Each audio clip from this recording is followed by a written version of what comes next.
തിരുവചനം തിരുവചനം. പിതാവായ ദൈവത്തിൻ്റെ സ്നേഹവും പുത്രനായ യേശുക്രിസ്തുവിൻ്റെ കൃപയും ആശ്വാസദായകനായ പരിശുദ്ധാത്മാവിൻ്റെ സഹവാസവും ശാലോം ശുശ്രൂഷകളിൽ പങ്കുചേരുന്ന നിങ്ങളുടെ കൂടെ എപ്പോഴും ഉണ്ടായിരിക്കട്ടെ. ദൈവവചനം ശ്രവിച്ച് വചനം തിരുവചന ശുശ്രൂഷയിൽ പങ്കുചേർന്ന് നമ്മുടെ ജീവിതങ്ങളെ അനുഗ്രഹമാക്കി മാറ്റാം. വിശുദ്ധ പത്രോസ് ശ്ലീഹ എഴുതിയ 1-ാം ലേഖനം 4-ാം അധ്യായം 10-ാം തിരുവചനം. ഓരോരുത്തരും തനിക്ക് കിട്ടിയ ദാനത്തെ ദൈവത്തിൻ്റെ വിവിധ ദാനങ്ങളുടെ ഉത്തമനായ കാര്യസ്ഥനെന്ന നിലയിൽ മറ്റുള്ളവർക്ക് വേണ്ടി ഉപയോഗിക്കുക. വചനം വീണ്ടും നമ്മൾ ശ്രദ്ധിച്ച് കേൾക്കുക. ഓരോരുത്തരും തനിക്ക് കിട്ടിയ ദാനത്തെ ദൈവത്തിൻ്റെ വിവിധ ദാനങ്ങളുടെ ഉത്തമ കാര്യസ്ഥനെന്ന നിലയിൽ മറ്റെല്ലാവർക്കും വേണ്ടി ഉപയോഗിക്കുക. ക്രിസ്തുവിൽ പ്രിയമുള്ളവരെ, ഈ വചനത്തിലൂടെ ദൈവത്തിൻ്റെ പരിശുദ്ധാത്മാവ് ഈ ദിനത്തിൽ നമ്മളോട് സംസാരിക്കുവാനായിട്ട് ആഗ്രഹിക്കുന്നത് നമുക്ക് ലഭിച്ച അധികാരങ്ങളെ ശരിയായ രീതിയിൽ മറ്റുള്ളവരുടെ നന്മയ്ക്കായി ഉപയോഗിക്കുവാനായിട്ട് തയ്യാറാകണം. നാം ഓരോരുത്തരും കൈകാര്യം ചെയ്യുന്ന അധികാരങ്ങൾ, ദൈവത്തിൻ്റെ കൃപകൾ, അനുഗ്രഹങ്ങൾ, അത് നമ്മുടെ സ്വാർത്ഥതയ്ക്ക് വേണ്ടി, നമ്മുടെ നന്മയ്ക്ക് വേണ്ടി മാത്രം ഉപയോഗിക്കാതെ മറ്റുള്ളവർക്ക് വേണ്ടി കൂടിയാണെന്നുള്ള അവബോധത്തോടുകൂടി ജീവിക്കുവാനായിട്ട് ദൈവം നമ്മളോട് ആവശ്യപ്പെടുകയാണ്. വിശുദ്ധ ഗ്രന്ഥത്തിലൂടെ കടന്നു പോകുമ്പോൾ, ദൈവവചനത്തിലൂടെ, പുതിയ നിയമ വചന പുസ്തകങ്ങളിലൂടെയും അതുപോലെ പഴയ നിയമ വചന പുസ്തകങ്ങളിലൂടെയൊക്കെ കടന്നു പോകുമ്പോൾ ദൈവം ഓരോരുത്തർക്കും കൊടുക്കുന്ന അധികാരങ്ങളെ അവർ നന്മയ്ക്കായി ഉപയോഗിച്ചത് നമുക്ക് കാണാനായിട്ട് സാധിക്കും. മറ്റുള്ളവരെ രക്ഷിക്കുവാനായിട്ട്, മറ്റുള്ളവരെ പ്രോത്സാഹിപ്പിക്കുവാനായിട്ട്, മറ്റുള്ളവരെ ധൈര്യപ്പെടുത്തുവാനായിട്ട്, മറ്റുള്ളവരെ സ്നേഹത്തിൽ വളർത്തുവാനായിട്ടൊക്കെ അധികാരങ്ങൾ ഉപയോഗിക്കുന്നവരെ ദൈവവചനത്തിൽ നമുക്ക് കാണാനായിട്ട് സാധിക്കും. ചില 5 ഉദാഹരണങ്ങൾ ഒന്ന് മനസ്സിൽ ധ്യാനിച്ചിട്ട് നമ്മൾ നമ്മുടെ ജീവിതത്തിൽ നമുക്ക് ലഭിച്ച അധികാരത്തെ നാം എങ്ങനെയാണ് ഉപയോഗിക്കുന്നത്, ആ അധികാരത്തെ ദുർവിനിയോഗം ചെയ്യുന്നുണ്ടോ, അല്ലെങ്കിൽ ആ അധികാരം ദൈവം ആഗ്രഹിക്കുന്ന മനോഭാവത്തോടെയാണോ ചെയ്യുന്നത് എന്ന് ഒന്ന് മനസ്സിലാക്കി തിരുത്താനുണ്ടെങ്കിൽ തിരുത്തി ദൈവത്തിൻ്റെ ദാനങ്ങൾക്കൊത്ത വിധം നല്ല ജീവിതം നയിക്കുവാനായിട്ട് ദൈവം നമ്മളെ ഈ ദിനത്തിൽ ക്ഷണിക്കുകയാണ്. ഒന്നാമത് ശതാധിപൻ്റെ ഒരു ജീവിതമാണ്. ലൂക്കയുടെ സുവിശേഷത്തിൽ 7-ാം അധ്യായത്തിൽ നമ്മൾ കാണുന്നുണ്ട്. ശതാധിപൻ, അദ്ദേഹത്തിന് അധികാരമുണ്ട്, അദ്ദേഹത്തിന് സമ്പത്തുണ്ട്, അദ്ദേഹത്തിൻ്റെ കീഴിൽ ഒത്തിരി ഭൃത്യന്മാരുണ്ട്. ഓരോ ഭൃത്യന്മാരും, ഒത്തിരിയേറെ അടിമകൾ അദ്ദേഹത്തെ ശുശ്രൂഷ ചെയ്യാനുണ്ട്. എന്നാൽ ഈ ശതാധിപൻ്റെ ഒരു പ്രത്യേകത, അദ്ദേഹം അധികാരത്തെ റിയലായിട്ട് ഉപയോഗിച്ച വ്യക്തിയാണ്. മറ്റുള്ളവർക്ക് ശരിയായ ദൈവം ആഗ്രഹിക്കുന്ന നന്മകൾ ആ വ്യക്തിയുടെ ജീവിതത്തിൽ നൽകുവാനായിട്ട് ഈ അധികാരത്തെ ഉപയോഗിക്കുവാൻ ഈ ശതാധിപൻ തയ്യാറായി. നാളുകൾ കഴിയുമ്പോൾ ഈ ശതാധിപൻ്റെ കൂടെ ഉണ്ടായിരുന്ന ഒരു ഭൃത്യന് അസുഖം പിടിക്കുകയാണ്, രോഗബാധിതനായിട്ട് മാറുകയാണ്. ശതാധിപന് വേണമെങ്കിൽ ഈ ഭൃത്യനെ ആ ജോലിയിൽ നിന്ന് മാറ്റാം, അദ്ദേഹത്തെ പുറത്തള്ളാം. എന്നാൽ ശതാധിപൻ ചെയ്യുന്ന എന്താണ്? സൗഖ്യപ്പെടുത്തുന്ന ഒരു കർത്താവിനെക്കുറിച്ച് ഈ ശതാധിപൻ കേട്ടിരുന്നു. അത്ഭുതങ്ങൾ പ്രവർത്തിക്കുന്ന ഈശോയെ ഈ ശതാധിപൻ മനസ്സിലാക്കിയിരുന്നത് കൊണ്ട് ശതാധിപൻ തീരുമാനമെടുക്കുകയാണ്, ഞാൻ എൻ്റെ ഭൃത്യന്മാരെ വിട്ട് ഈ സുഖമില്ലാത്ത ഭൃത്യനെ സുഖപ്പെടുത്തുവാനായിട്ട് ഈശോയോട് ആവശ്യപ്പെടും. ഈ ശതാധിപൻ അദ്ദേഹം ഭൃത്യന്മാരെ അയച്ച് കർത്താവിൻ്റെ സന്നിധിയിൽ ഈ സൗഖ്യത്തിനായിട്ട് യാചിക്കുന്നു. കർത്താവ് അവനെ സൗഖ്യപ്പെടുത്തുന്നത് നമ്മൾ തുടർന്ന് ആ വചനഭാഗത്ത് വായിക്കുമ്പോൾ കാണാനായിട്ട് സാധിക്കും. ലൂക്കയുടെ സുവിശേഷം 7-ാം അധ്യായം 1 മുതലുള്ള തിരുവചനങ്ങളിൽ. പ്രിയപ്പെട്ടവരെ, ഇതുപോലെ നമ്മുടെ ജീവിതങ്ങളിലും ദൈവം നമ്മളിൽ നിക്ഷിപ്തമായിരിക്കുന്ന അധികാരങ്ങളെ മറ്റുള്ളവരെ സുഖപ്പെടുത്തുവാനായിട്ട് എത്രത്തോളം നമ്മൾ ഉപയോഗിച്ചിട്ടുണ്ട്. രോഗികളായി നമ്മുടെ ചുറ്റുപാടുകളിൽ കിടക്കുന്നവർക്ക് സൗഖ്യം കൊടുക്കുവാൻ നമ്മുടെ അധികാരത്തെ നമ്മൾ ഉപയോഗിച്ചിട്ടുണ്ടോ? ഒരുപക്ഷെ അത് പ്രാർത്ഥനയിലൂടെയാകാം, അല്ലെങ്കിൽ സ്നേഹത്തിലൂടെയാകാം, പ്രോത്സാഹനം നിറഞ്ഞ വാക്കുകളിലൂടെയൊക്കെ നമുക്ക് മറ്റുള്ളവരെ സുഖപ്പെടുത്താനായിട്ട് സാധിക്കും. നമ്മൾ എത്ര പേരെ നമ്മുടെ അധികാരം ഉപയോഗിച്ച്, ദൈവം നമുക്ക് തന്ന അധികാരം, സംസാരിക്കാനായിട്ടുള്ള അധികാരം, കാണാനായിട്ടുള്ള അധികാരം, കേൾക്കാനായിട്ട്, ഇതൊക്കെ ഒരു ദൈവം നൽകിയ അധികാരത്തിൻ്റെ ചില വശങ്ങളാണെന്ന് കൂടി തിരിച്ചറിയണം. എത്രയോ പേര് കാഴ്ചയില്ലാതെ, കേൾവിയില്ലാതെ, സംസാരശക്തിയില്ലാതെയൊക്കെ ഈ ഭൂമിയിൽ ജീവിക്കുന്നുണ്ട്. അവരുടെയൊക്കെ ജീവിതങ്ങളിൽ നമ്മൾ സൗഖ്യമായി, കരുതലായി മാറാൻ കഴിയുമ്പോൾ നമ്മുടെ ജീവിതം ദൈവം ആഗ്രഹിക്കുന്ന കാര്യസ്ഥതയ്ക്ക് ചേർന്ന ജീവിതമായിട്ട് മാറും. വീണ്ടും രണ്ടാമത് സിറിയ രാജാവാണ്. രാജാക്കന്മാരുടെ രണ്ടാം പുസ്തകത്തിൽ 5-ാം അധ്യായത്തിൽ 1 മുതലുള്ള തിരുവചനങ്ങളിൽ നമ്മൾ കാണുന്നുണ്ട്, സിറിയ രാജാവിൻ്റെ സൈന്യാധിപനായിരുന്നു നാമാൻ. ഈ സൈന്യാധിപനായ നാമാന് ഒരു പ്രാവശ്യം പെട്ടെന്ന് അദ്ദേഹത്തിന് കുഷ്ഠരോഗം ബാധിക്കുക. സിറിയ രാജാവ് ഈ നാമാനെ സ്നേഹിച്ചിരുന്നത് കൊണ്ട് തള്ളിക്കളയാനായിട്ടുള്ള മനോഭാവമില്ലായിരുന്നു. അദ്ദേഹത്തിൻ്റെ അധികാരത്തെ ശരിയായ രീതിയിൽ ഉപയോഗിക്കണമെന്നുള്ള മനോഭാവം ഉള്ളതുകൊണ്ട് അദ്ദേഹം എന്ത് ചെയ്തു, ഈ സൈന്യാധിപനായ നാമാനെ അദ്ദേഹത്തിൻ്റെ കൂടെ തന്നെ നിലനിർത്തിയിരുന്നു. അപ്പോൾ ഇവർ സമരിയായിൽ ഒരു പ്രവാചകനുണ്ടെന്ന് തിരിച്ചറിയുകയാണ്. അവിടെയുള്ള ഒരു അടിമപ്പെണ്ണ് പറയുകയാണ്, ഈ സൈന്യാധിപനായ ഈ നാമാൻ അവിടെ ചെന്ന് എലീശ എന്ന ആ പ്രവാചകൻ്റെ അടുത്ത് നിന്ന് പ്രാർത്ഥിക്കുകയാണെങ്കിൽ സൗഖ്യം കിട്ടുമെന്ന് ഈ സിറിയ രാജാവിൻ്റെ കാതുകളിലെത്തുകയാണിത്. സിറിയ രാജാവ് ഉടനെ അദ്ദേഹം ചെയ്യുന്ന എന്താണ്, അദ്ദേഹം ഒരു എഴുത്തുമായിട്ട് ഈ നാബാനെ അങ്ങോട്ട് അയക്കുകയാണ്, ഈ പ്രവാചകൻ വഴി സൗഖ്യം ലഭിക്കുവാനായിട്ട്. അദ്ദേഹത്തിൻ്റെ അധികാരത്തെ അനുഗ്രഹമാക്കുവാനായിട്ട്, മറ്റുള്ളവർക്ക് അനുഗ്രഹം കൊടുക്കുവാനായിട്ട് ഈ സിറിയ രാജാവ് ഉപയോഗിച്ചു. മൂന്നാമത് വിശുദ്ധ ഗ്രന്ഥത്തിൽ ലൂക്കയുടെ സുവിശേഷം 23-ാം അധ്യായം 50 മുതലുള്ള വചനങ്ങളിൽ അരിമത്ത്യക്കാരൻ ജോസഫിനെ കുറിച്ച് നമ്മൾ കാണുന്നുണ്ട്. യേശുവിൻ്റെ പരസ്യ ജീവിതകാലത്ത് യേശു ചെയ്ത പ്രവൃത്തികൾ അത് തിരിച്ചറിയാതെ, അത് ദൈവത്തിൻ്റെ ഇടപെടലാണെന്ന് മനസ്സിലാക്കാതെ ഈ സംഘം യേശുവിനെ വധിക്കുവാനായിട്ട് നിലപാടുകളെടുക്കുമ്പോൾ ഈ അരിമത്ത്യക്കാരൻ ജോസഫ് അവരുടെ ആലോചനാ സംഘത്തിൽ അതിൽ പങ്കുചേരുന്നില്ല. കാരണം അവൻ നല്ലവനും നീതിമാനുമായിരുന്നു. ഈ അരിമത്ത്യക്കാരൻ ജോസഫ് അവരുടെ ആലോചന സംഘത്തിൽ പങ്കുചേരാതെ അദ്ദേഹം പ്രാർത്ഥനയിലും ദൈവത്തിൻ്റെ ഇടപെടലിന് വേണ്ടി പ്രാർത്ഥനയിലും മുഴുകുകയാണ്. അദ്ദേഹം അവസാനം തിരിച്ചറിയുന്നുണ്ട്, യേശുവിനെ അവർ മരണത്തിന് വധിക്കുന്നു, അവർ കാൽവരിയിൽ കുരിശിൽ തൂക്കിക്കൊല്ലുകയാണ്.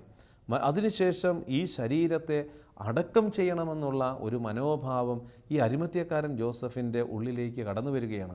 അദ്ദേഹമാണ് ചെന്ന് ഈ സംഘത്തിൻ്റെ മുമ്പിൽ, പീലാത്തോസിൻ്റെ മുമ്പിൽ ചെന്നിട്ട് യേശുവിൻ്റെ ശരീരത്തിന് വേണ്ടി, കാരണം ശരിയായ ഒരു സംസ്കാരം കൊടുക്കണമെന്നുള്ള ആഗ്രഹത്തോടെ മറ്റുള്ളവരൊരു രാജ്യദ്രോഹ കുറ്റവാളിയായി അല്ലെങ്കിൽ സമൂഹത്തെ നശിപ്പിക്കുന്ന വ്യക്തിയായി യേശുവിൽ മുദ്രകുത്തി ദൈവദൂഷണം ചെയ്തു എന്ന് പറഞ്ഞുകൊണ്ട്, സ്വയം ദൈവമായി അവൻ സംസാരിച്ചു എന്ന് പറഞ്ഞുകൊണ്ട് എല്ലാ കുറ്റങ്ങളും കൊടുത്ത് ഒരു രാജ്യദ്രോഹിയായി കുരിശിൽ തറച്ചു കൊന്നപ്പോൾ ആരും തന്നെ അവൻ്റെ ശരീരത്തിന് വേണ്ടി വാദിക്കാതിരുന്നപ്പോൾ, അതിന് അർഹമായൊരു അടക്കം കൊടുക്കാനായിട്ട് മടിച്ചു നിൽക്കുമ്പോഴും ഈ അരിമത്ത്യക്കാരൻ ജോസഫ് ധൈര്യപൂർവ്വം അവിടെ ചെന്നിട്ട് പീലാത്തോസിനോട് ആവശ്യപ്പെടുകയാണ്. ഈ ശരീരത്തെ അത് ശരിയായ രീതിയിൽ സംസ്കരിക്കുവാനായിട്ട് ശരീരം ആവശ്യപ്പെടുന്നുണ്ട്.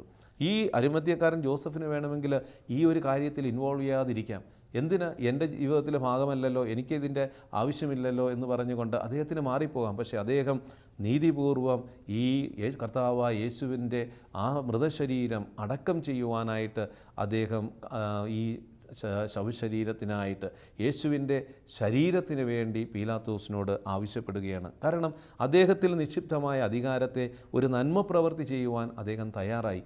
അനുദിന ജീവിതത്തിൽ, നമ്മുടെ ജീവിതത്തിൽ മറ്റുള്ളവരുടെ അവകാശമായി സമൂഹം മുദ്രകുത്തി സമൂഹത്തിൻ്റെ ഒറ്റപ്പെട്ട അവസ്ഥകളിൽ മരണത്തിൻ്റെ കയത്തിൽ വീഴുന്നവരെ ശരിയായ ഒരു മനോഭാവത്തോടെ അവർക്ക് അർഹമായ ഒരു ശവസംസ്കാരം നൽകുവാൻ നമ്മുടെ അധികാരം നമ്മൾ ഉപയോഗിച്ചിട്ടുണ്ടോ? ഒരുപക്ഷെ നമ്മുടെ ചുറ്റുപാടുകളിൽ, ഇടവക സമൂഹങ്ങളിൽ ഏതെങ്കിലുമൊക്കെ രീതിയിൽ ശരിയായ ഒരു ശവസംസ്കാരം പോലും കിട്ടാതെ എത്രയോ ജീവിതങ്ങൾ തകർന്ന അവസ്ഥയിൽ കുടുംബ ബന്ധങ്ങളിൽ വേദനയിലൂടെ കടന്നു നീങ്ങിയിട്ടുണ്ട്. ആ സമയത്തൊക്കെ നമുക്ക് വേണമെങ്കിൽ ഇടപെട്ട് നല്ല ഒരു ശവസംസ്കാരം നടത്തി അവരുടെ ജീവിതങ്ങളെ ഒരു അനുഗ്രഹമാക്കി മാറ്റാനായിട്ട് നമുക്ക് സാധിക്കുമായിരുന്നിട്ട് നമ്മൾ എത്ര പേർ അത് ചെയ്തിട്ടുണ്ട്. അപ്പോൾ നമ്മൾ മറ്റുള്ളവരെ കരുതുവാനായിട്ടാണ് ദൈവം നമ്മളിൽ അധികാരങ്ങൾ തരുന്നത്. വീണ്ടും നിക്കോദേമോസ് എന്ന മനുഷ്യനെ നമുക്ക് കാണാനായിട്ട് സാധിക്കും. അദ്ദേഹത്തിനുണ്ടായിരുന്ന സമ്പത്തും അധികാരവും നന്മയ്ക്കായിട്ട് ഉപയോഗിക്കുന്നുണ്ട്. ഈശോ മരിച്ചു കഴിയുമ്പോൾ ഈശോയുടെ ശരീരത്തിൽ പൂശാനായിട്ട് 100 റാത്തലോളം സുഗന്ധക്കൂട്ടുമായിട്ട് ഈ നിക്കോദേമോസ് ഈ ശിഷ്യഗണത്തോടും ഈ അരിമത്ഥ്യക്കാരൻ ജോസഫിനോടും ചേർന്ന് പ്രവർത്തിക്കുന്നത് കാണാനായിട്ട് സാധിക്കും. അവർ അധികാരത്തെ നന്മ പ്രവൃത്തികളായിട്ട് ഉപയോഗിച്ചു. നമ്മൾ 5ാമത് കാണുന്നത് ഗമാലിയേലാണ്. അപ്പോസ്തല പ്രവർത്തനത്തിൽ 5ാം അധ്യായത്തിൽ 33 മുതൽ 39 വരെയുള്ള തിരുവചനങ്ങളിൽ ഗമാലിയേലിനെ കാണാനായിട്ട് സാധിക്കും. അദ്ദേഹത്തെക്കുറിച്ച് പറയുന്ന ഉപദേഷ്ടാവാണ്, സകലർക്കും ആദരണീയനാണ്. അദ്ദേഹം ഉപദേഷ്ടാവും സകലർക്കും ആദരണീയനുമായ മനുഷ്യൻ. അദ്ദേഹം ഒരു നിയമതലത്തിൽ നിയമവും കൈകാര്യം ചെയ്യുന്ന ഒരു വ്യക്തിയാണ്.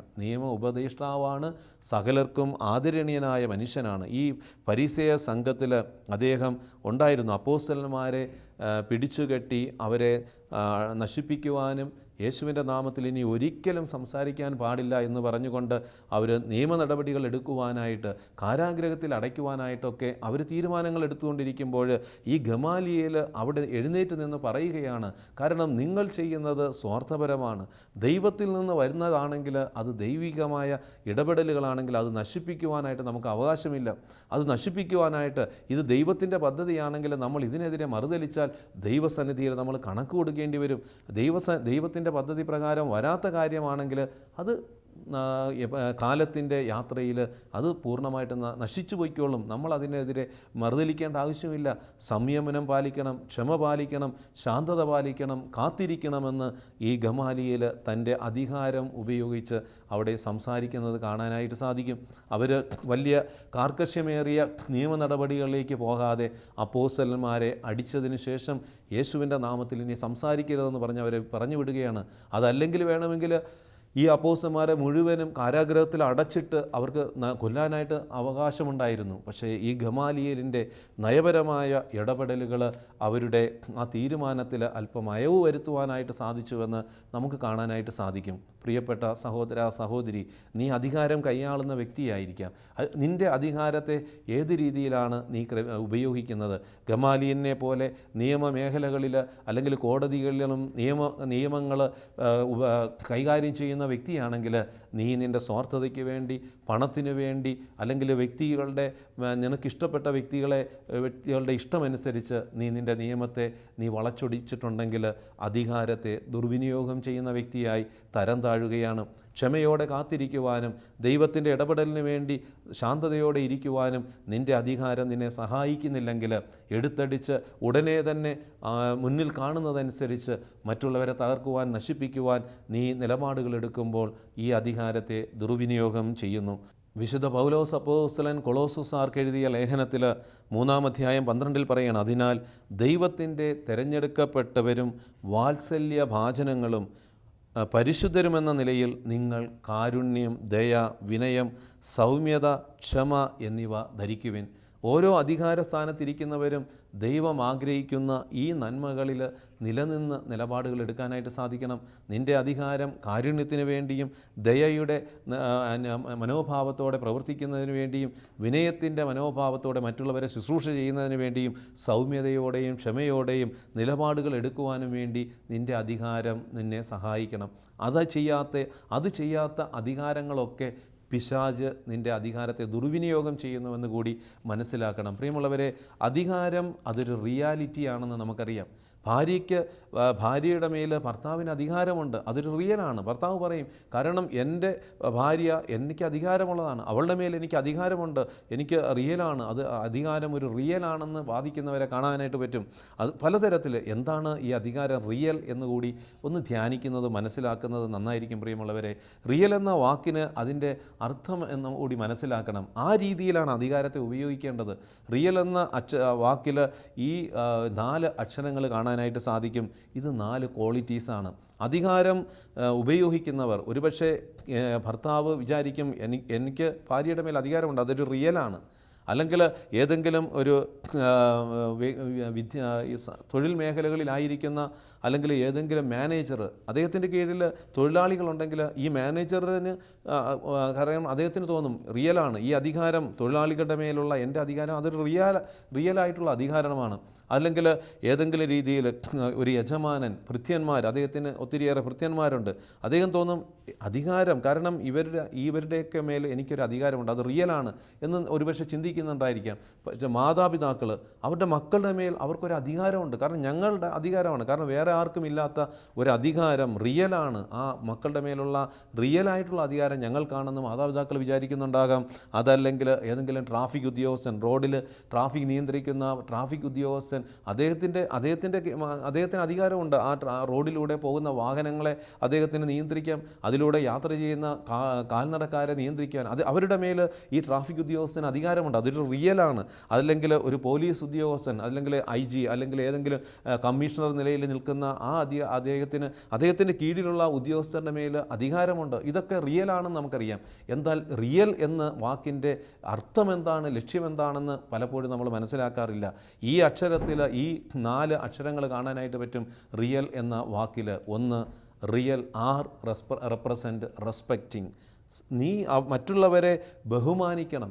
നിൻ്റെ കീഴിലുള്ള ദൈവം നിൻ്റെ കീഴിൽ നിലനിർത്തിയിരിക്കുന്നവരെ ബഹുമാനിക്കാനായിട്ട് കഴിയണം. റെസ്പെക്റ്റ് ചെയ്യണം അവരെ. ഭാര്യയുടെ മേൽ ഭർത്താവിന് അധികാരമുണ്ടെന്ന് പറയുമ്പോൾ ഭർത്താവ് യഥാർത്ഥത്തിൽ ഭാര്യയെ ബഹുമാനിക്കണമെന്നാണ് അവിടെ അർത്ഥമാക്കുന്നത്. ചിലരൊക്കെ ചില പ്രശ്നങ്ങൾ വരുമ്പോൾ, ഒരു കാര്യം സംസാരിക്കുമ്പോൾ പെട്ടെന്ന് ഭർത്താവ് പറയും, കാരണം എനിക്ക് അവകാശം, നിങ്ങൾക്ക് പറയാനായിട്ട് പറ്റും, എൻ്റെ ഭാര്യ എനിക്ക് അവകാശപ്പെട്ടതാണ്. പക്ഷേ ആ അവകാശം നീ റിയലാണ്, അത് സമ്മതിക്കുന്നുണ്ടെങ്കിൽ നീ ഒന്നാമത് എടുക്കേണ്ടത് ബഹുമാനിക്കണം. രണ്ടാമത്തെ അക്ഷരമെന്ന് പറയുന്നത് ആണ്, എൻകറേജിങ്. നീ അവളെ പ്രോത്സാഹിപ്പിക്കണം. നിൻ്റെ കീഴിലുള്ള നിൻ്റെ ജീവിത പങ്കാളി, അത് ഭാര്യയാകാം അല്ലെങ്കിൽ നിൻ്റെ മക്കളാകാം. മാതാപിതാക്കൾക്ക് മക്കളുടെ മേൽ അധികാരമുണ്ട്. നിങ്ങളുടെ മക്കളെ നിങ്ങൾക്ക് ബഹുമാനിക്കാനായിട്ട് സാധിക്കുന്നുണ്ടോ? നിങ്ങളുടെ മക്കളെ നിങ്ങൾക്ക് പ്രോത്സാഹിപ്പിക്കാനായിട്ട് സാധിക്കുന്നുണ്ടോ?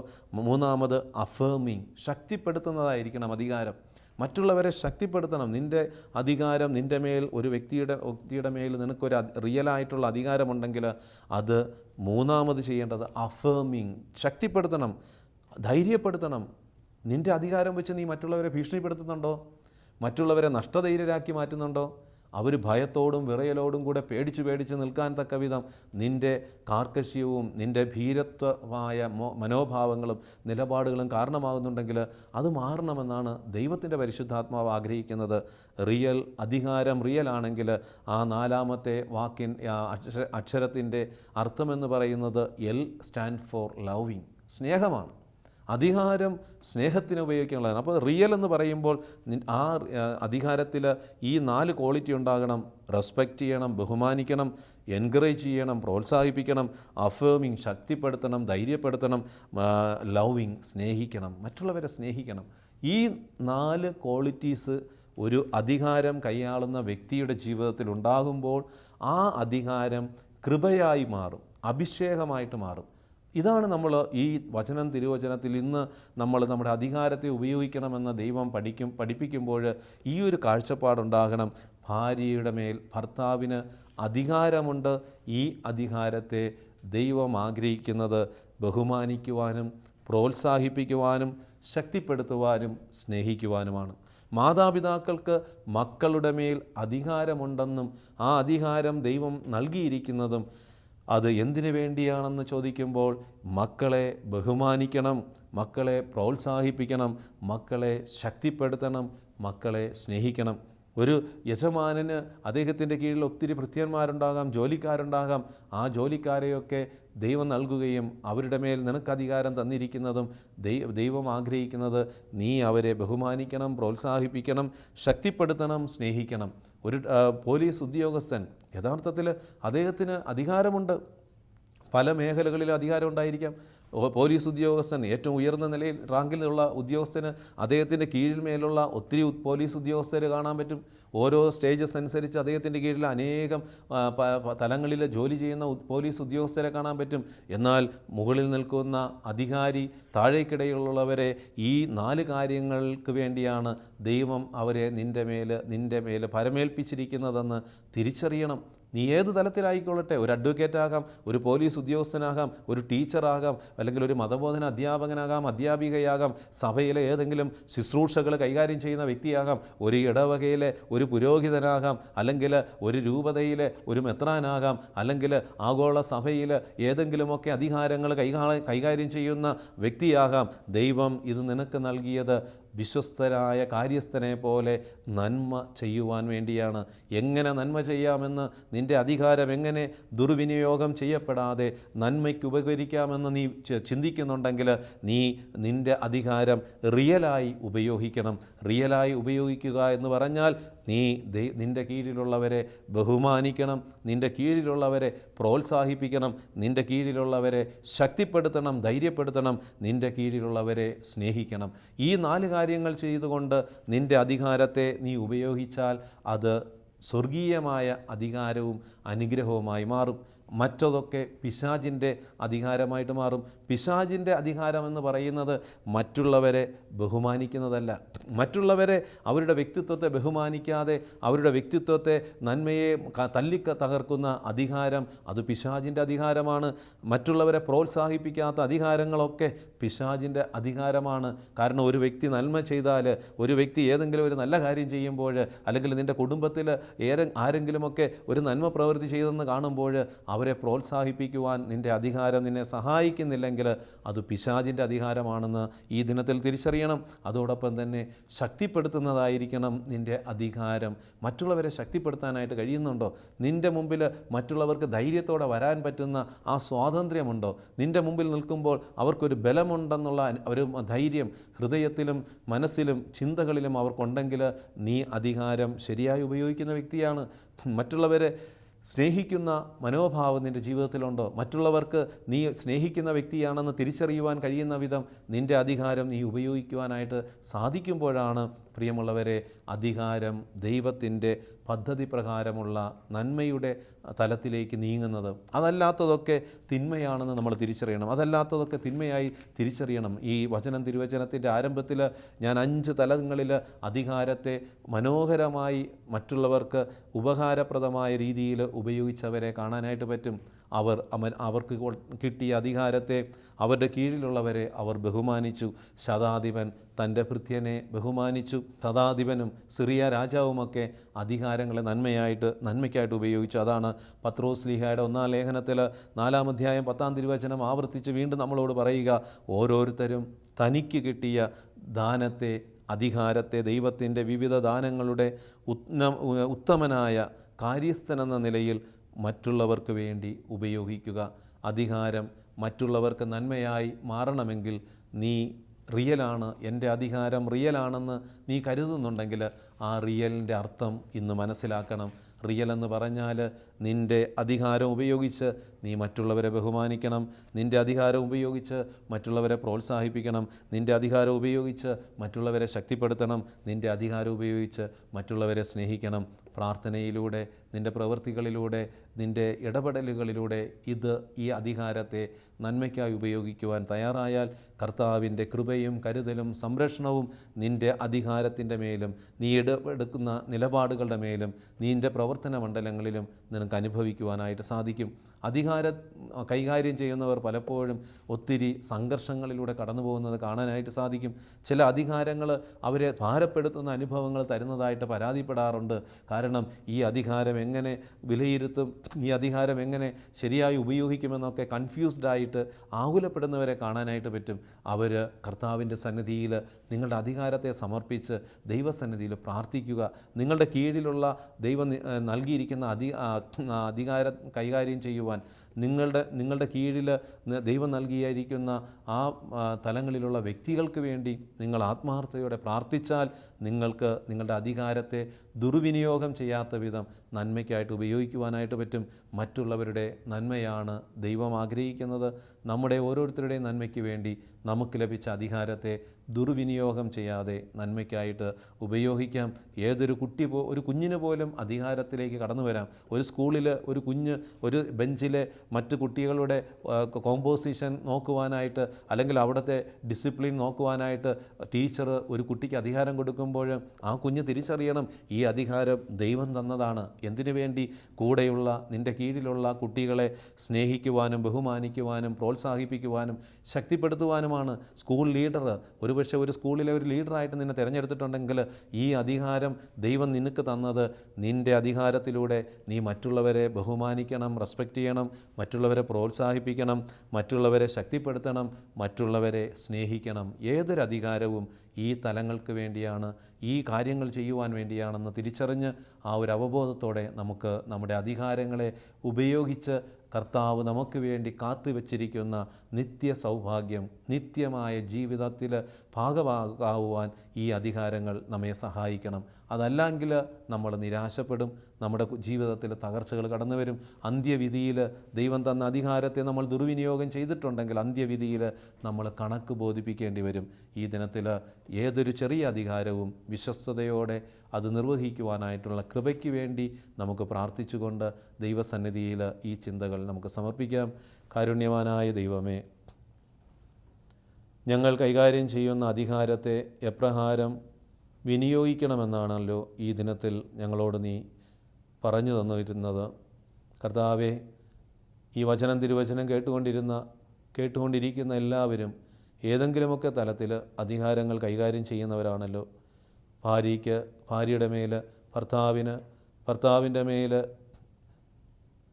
അദ്ദേഹം ആയിരിക്കുന്ന ഇടങ്ങളിലെ യജമാനന്മാർ, അല്ലെങ്കിൽ മാതാപിതാക്കൾക്ക് മക്കളുടെ മേൽ അധികാരം, വ്യത്യസ്തങ്ങളായ അധികാരങ്ങൾ ഞങ്ങൾ ഇന്ന് കണ്ടു. കർത്താവെ, ഈ അധികാരങ്ങൾ സ്നേഹത്തിന് വേണ്ടി, നന്മയ്ക്ക് വേണ്ടി ഉപയോഗിക്കുവാൻ, അത് മറ്റുള്ളവരെ ബഹുമാനിക്കുവാനായിട്ട് ഉപയോഗിക്കുവാൻ, മറ്റുള്ളവരെ ശക്തിപ്പെടുത്തുവാനായിട്ട് ഉപയോഗിക്കുവാൻ, മറ്റുള്ളവരെ പ്രോത്സാഹിപ്പിക്കുവാനും മറ്റുള്ളവരെ ധൈര്യപ്പെടുത്തി അനുഗ്രഹിക്കുവാനുമായി ഉപയോഗിക്കുവാൻ ഞങ്ങളെ സഹായിക്കണമേ. അധികാരം ദുർവിനിയോഗം ചെയ്ത് നിത്യമായ നരകാഗ്നിയിൽ ചെന്ന് വീഴാതെ അധികാരത്തെ ദൈവം ആഗ്രഹിക്കുന്ന മനോഭാവത്തോടെ ഉപയോഗിച്ച് നിത്യജീവനിൽ ഭാഗവാക്കാകുവാൻ ഞങ്ങളെ അനുഗ്രഹിക്കണമേ. നിത്യം പിതാവും പുത്രനും പരിശുദ്ധാത്മാവുമായ സർവേശ്വര എന്നേക്കും ആമേൻ.